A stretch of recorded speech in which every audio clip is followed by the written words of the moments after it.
하나님께서 오늘 우리에게 주시는 말씀입니다. 구약성경 창세기 20장 8절부터 13절까지 말씀입니다.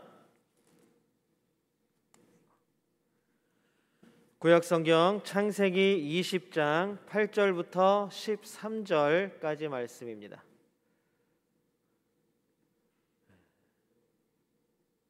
저와 여러분이 한 절씩 번갈아 가면서 읽도록 하겠습니다. 제가 먼저 8절 읽을게요. 아비멜렉이 그날 아침에 일찍이 일어나 모든 종들을 불러 그 모든 일을 말하여 들려주니 그들이 심히 두려워하였더라.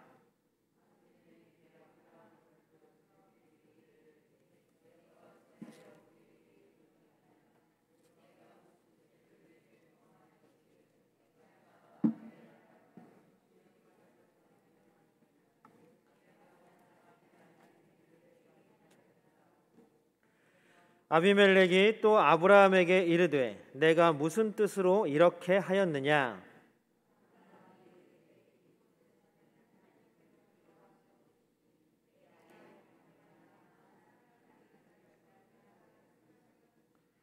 또 그는 정말로 나의 이복 누이로서 내 아내가 되었음이니라.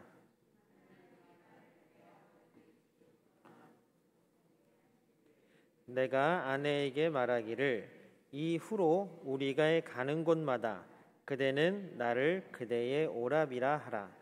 이것이 그대가 내게 베풀 은혜라 하였었노라.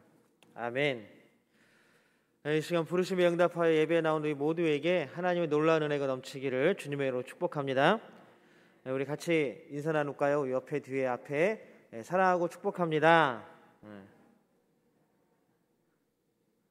우리 이게 서로 나누는 인사, 또 이렇게 빌어주는 축복, 이 모든 것들이 우리 마음 다해서 이루어지기를 간절히 또 진정으로 바라는 인사가 되기를 소망합니다.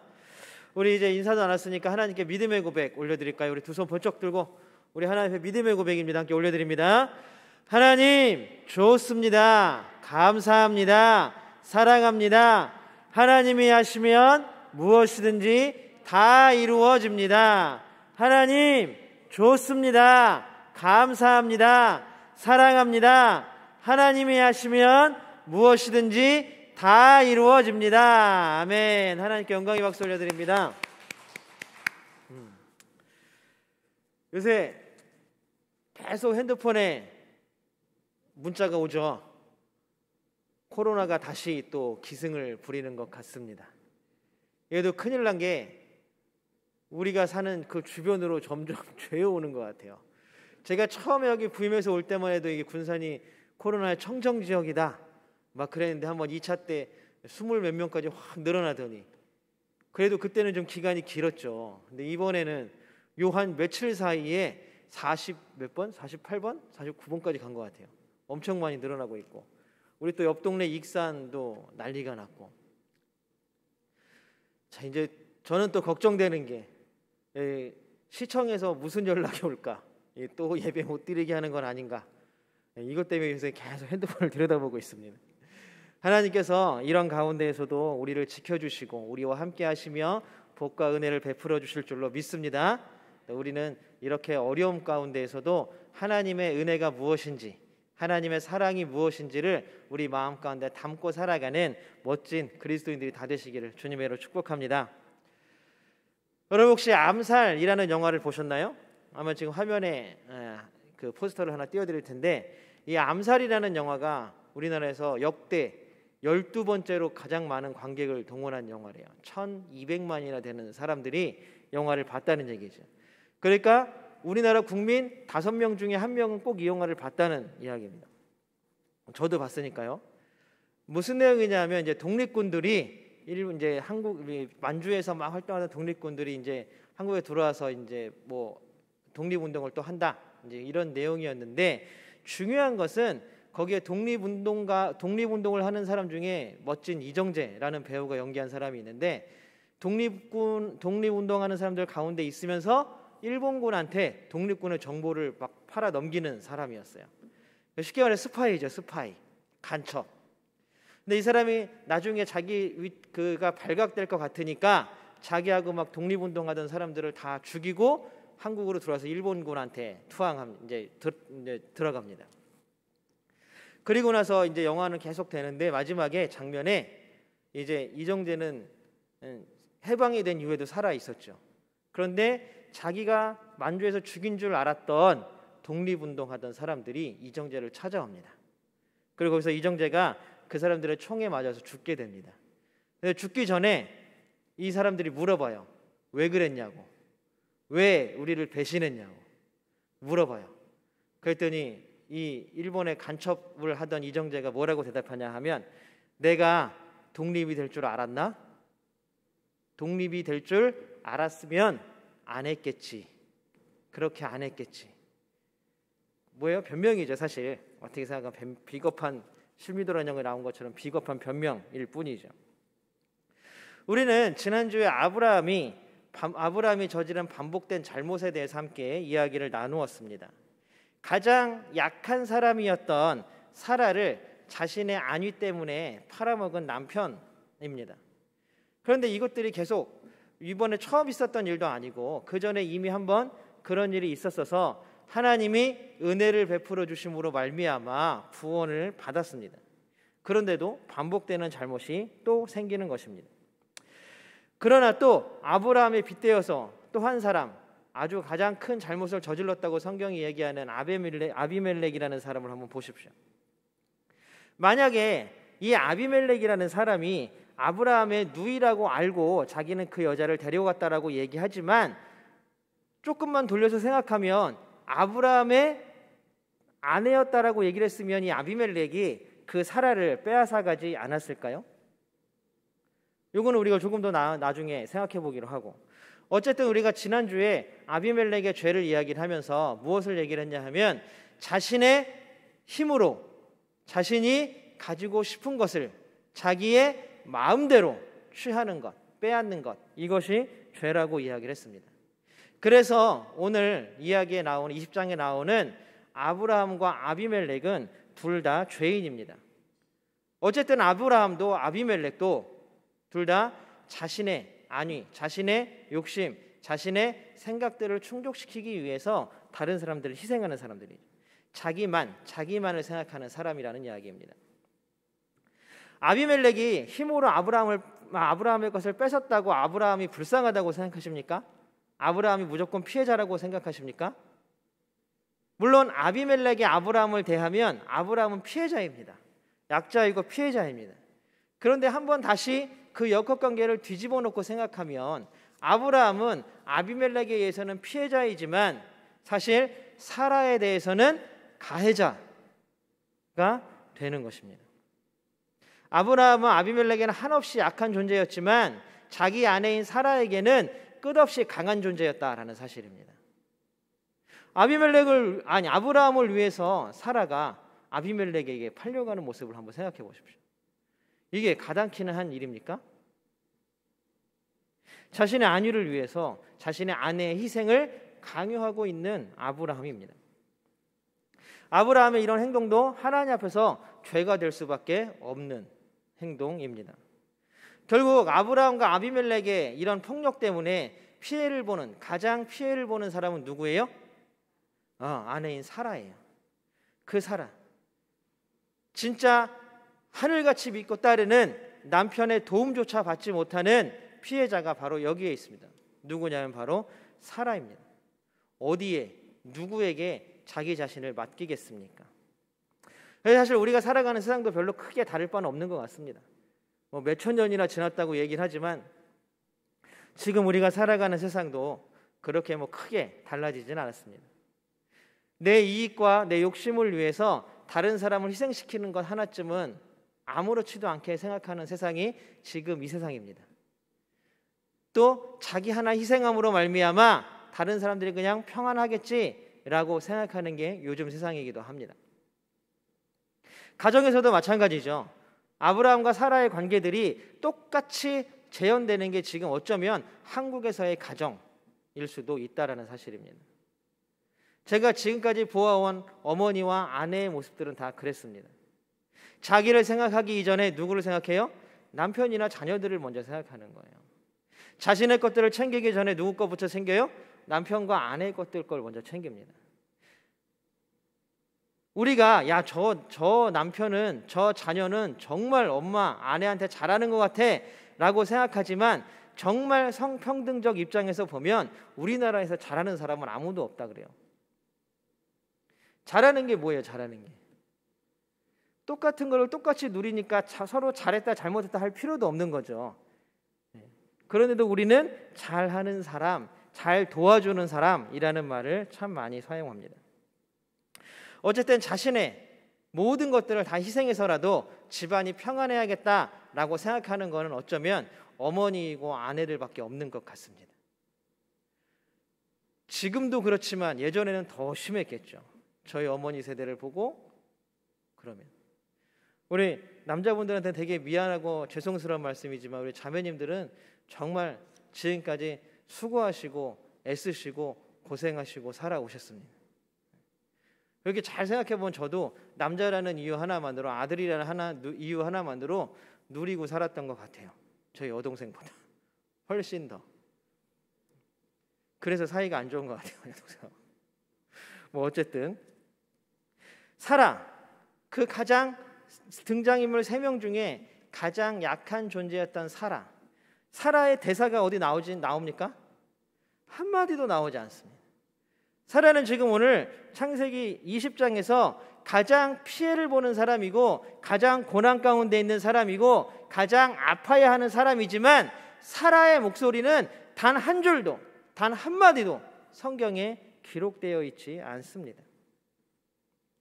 그럼에도 불구하고 하나님의 사라를 향한 구원함이 이제 하늘로부터 내려오기 시작했습니다. 하나님께서 지금 아브라함을 구하기 위해서 행동하십니까? 하나님께서 지금 아비멜렉을 구하기 위해서 행동하십니까? 아니요. 하나님은 지금 누구를 구원하시는 거예요? 사라를 구원하시기 위해 행동하고 계십니다. 하나님은 모든 약한 것들을 구원하시는 분이십니다.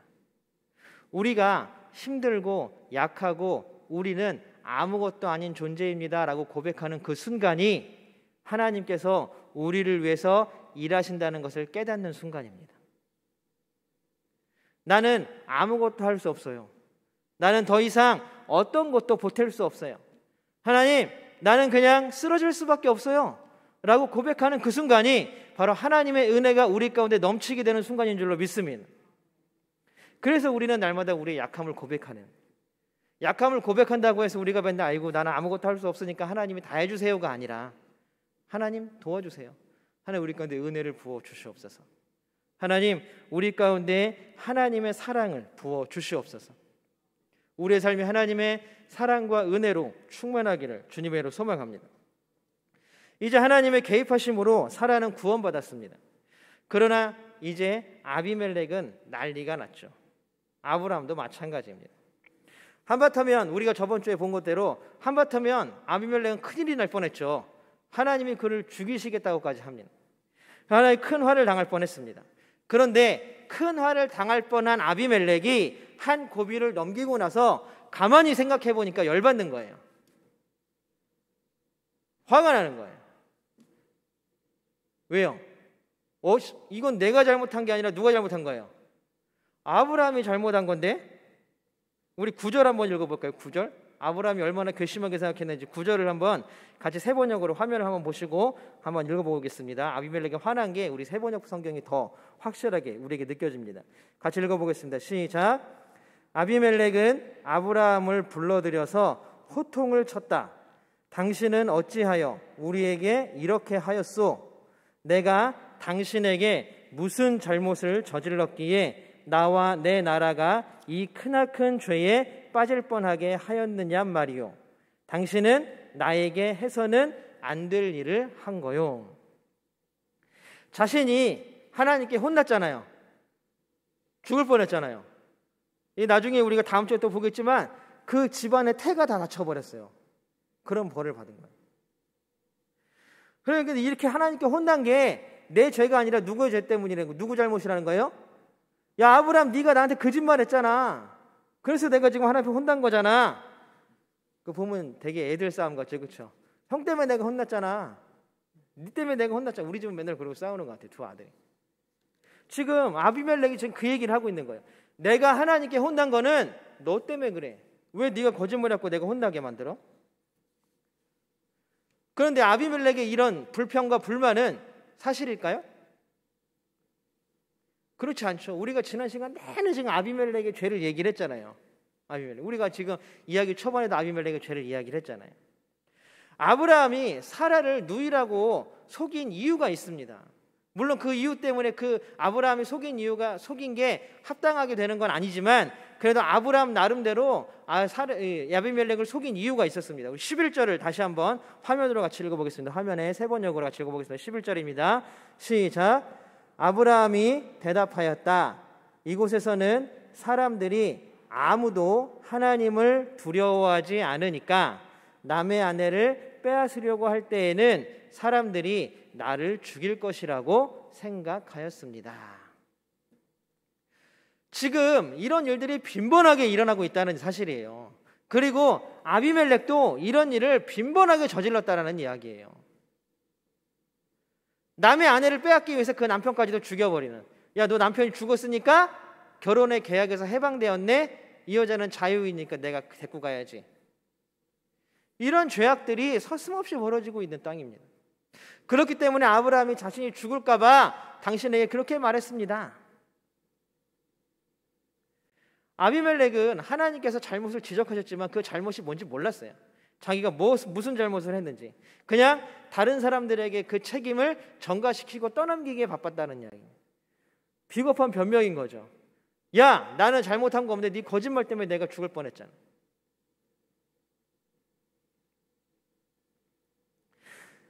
힘으로 욕구와 욕망을 채우는 것을 하나님께서는 죄라고 계속해서 말씀하고 계십니다. 욕심을 채우기 위해서 사라를 빼앗아온 자신의 잘못은 생각도 안 하는 거예요. 그게 뭔 잘못이야. 모든 사람 다 그렇게 하고 난 지금까지 그렇게 살아왔는데. 얼마나 유치하고. 그리고 나서는 자신이 잘못한 거는 다 내가 지금 하나님께 벌 받는 거는 누구 때문이에요? 너 때문이야. 네가 거짓말했기 때문이야. 네가 나를 화나게 했기 때문이야. 그러면 아브라함이 내 아내라고 했으면 아비멜렉이 마음에 드는 그 여인을 안 빼앗았을까요? 아마 아브라함을 죽이고 빼앗았겠죠. 그런데 자기가 자신의 죄가 아니라 아브라함이 속였기 때문이라고 핑계대고 변명하고 있는 것입니다. 여기 변명에서 또 아비멜렉에 뒤지지 않는 사람이 하나 나옵니다. 그게 누구냐면 바로 아브라함입니다.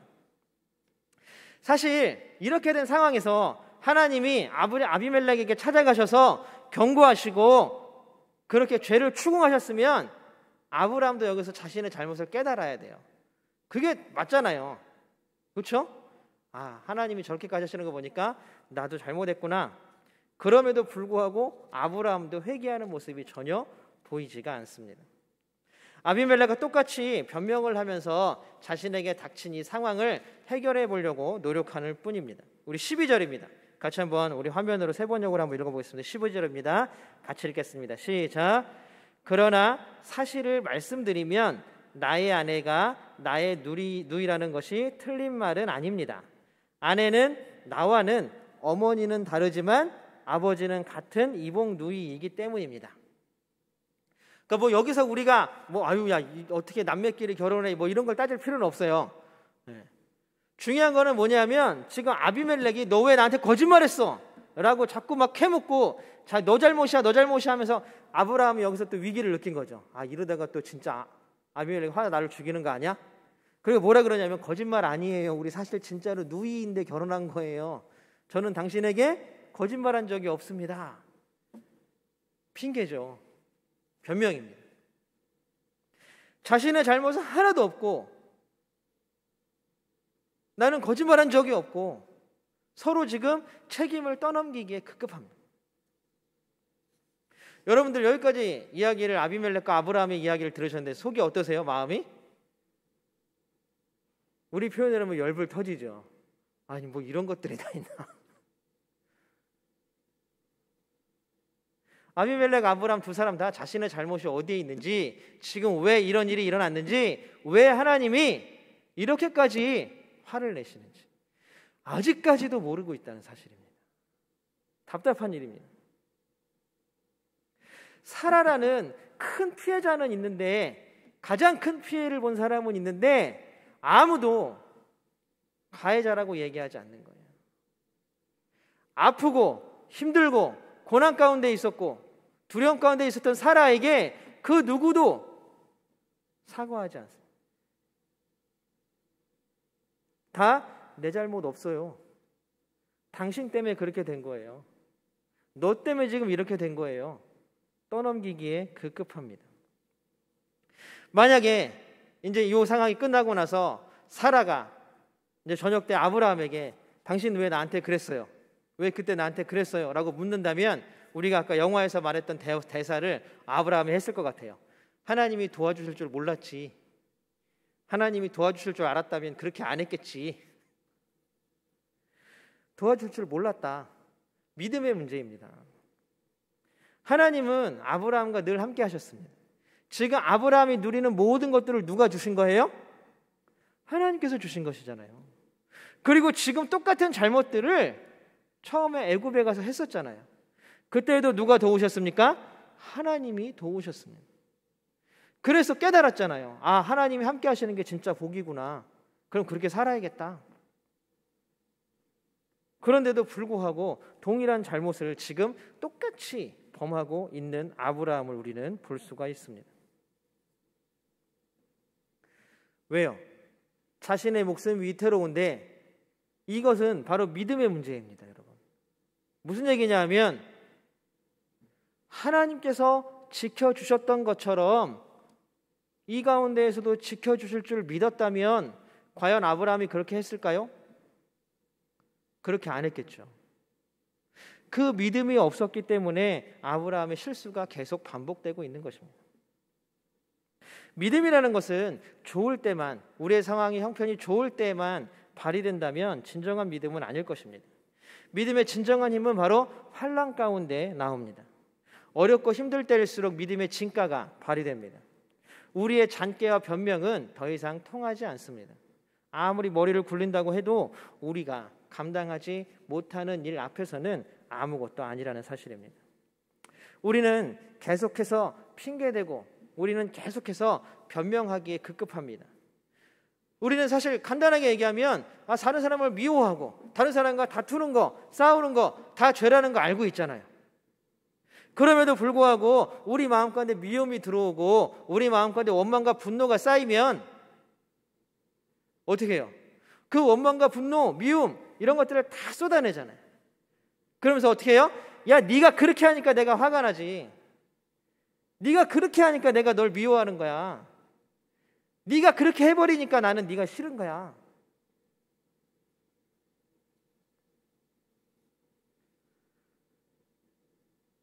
이런 사람들이 지금도가 아니죠.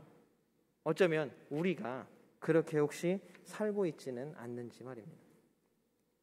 우리도 역시 믿음의 문제에 있어서, 신앙의 문제에 있어서, 우리의 일상적인 삶의 문제에 있어서 핑계대기에 급급하며 살아갑니다. 야, 저 사람이 저렇게 하니까, 이 사람이 이렇게 하니까, 이 사람이 나한테 말을 이렇게 하니까, 이 사람이 나한테 이렇게 말하니까, 난 그래서 얘가 싫어, 난 그래서 얘가 미워.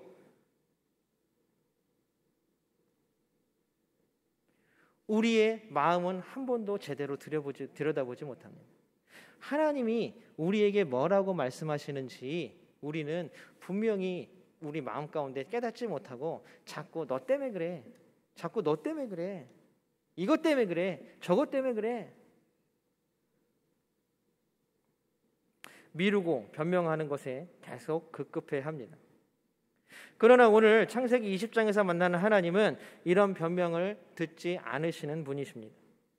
하나님의 구원과 은혜는 아비멜렉에게도 그리고 아브라함에게도 있지 않았습니다.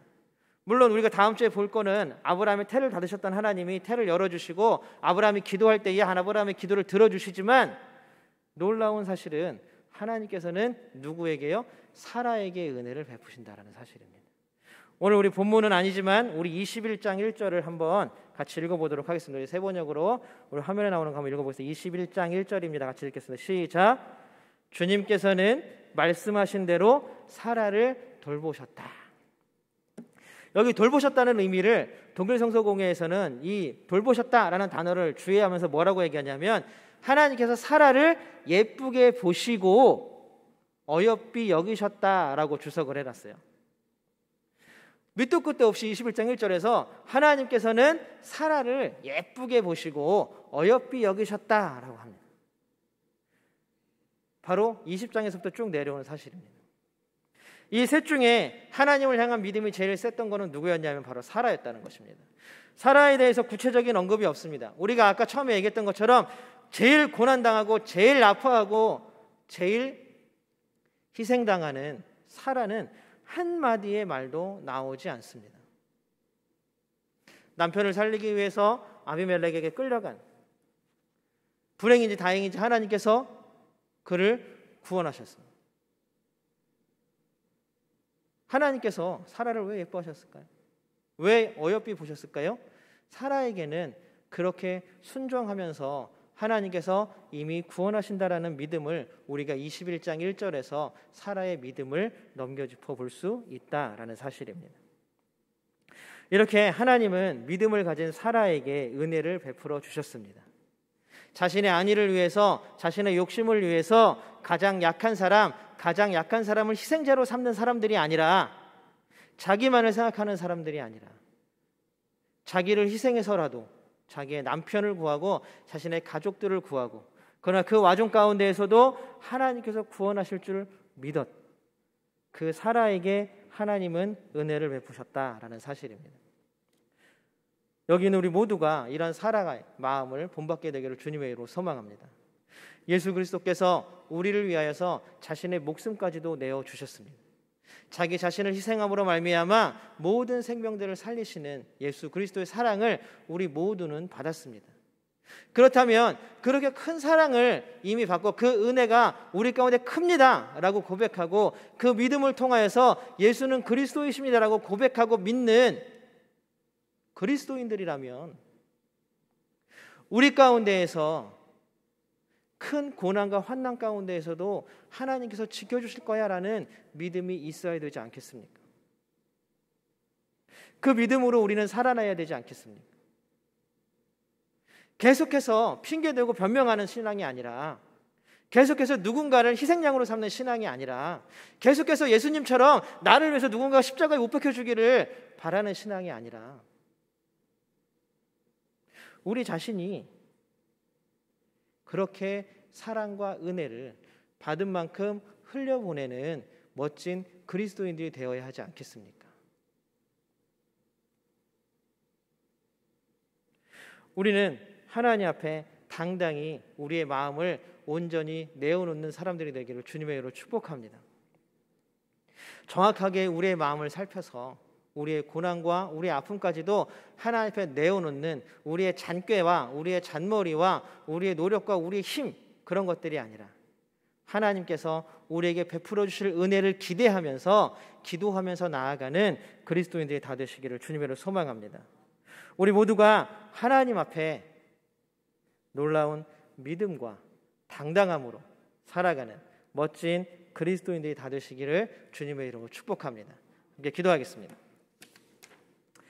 사랑하는 하나님, 감사합니다. 우리와 함께 하시며 우리에게 놀라운 은혜와 사랑을 베푸시는 하나님, 우리가 하나님을 통하여 주시는 그 사랑과 그 은혜를 우리 마음 가운데 가득 채우고 살아갈 수 있도록 은혜 더하여 주시옵소서. 부족하고 모자란 우리들이지만 오직 하나님께서 우리를 구원하셨음을, 하나님께서 우리를 사랑하셨음을 깊이 깨닫는 우리 모두가 될 수 있도록 하나님 도와주시옵소서.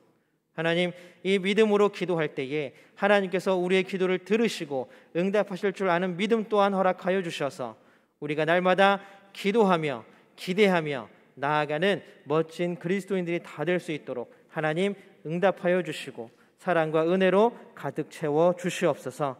하나님, 코로나19로 인하여서 많은 두려움과 많은 걱정거리가 우리 마음 가운데 다가옵니다.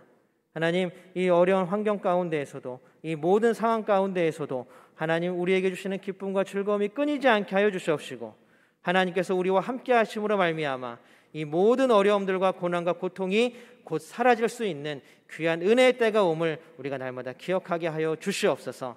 우리가 우리뿐만이 아니라 온 세계를 위해서 함께 기도하게 하여 주시옵시고, 우리를 통하여 하나님의 놀라운 구원의 소식을, 은혜의 소식을, 하나님 주시는 사랑의 놀라움을 모든 사람들에게 전하고 살아갈 수 있는 우리 모두가 될 수 있도록 하나님 도우시고 함께하여 주시옵소서. 언제나 우리를 살피시고 우리를 지키시며 우리 가운데 은혜를 베푸시는 임마누엘 예수님의 이름으로 간절히 기도드립니다. 아멘.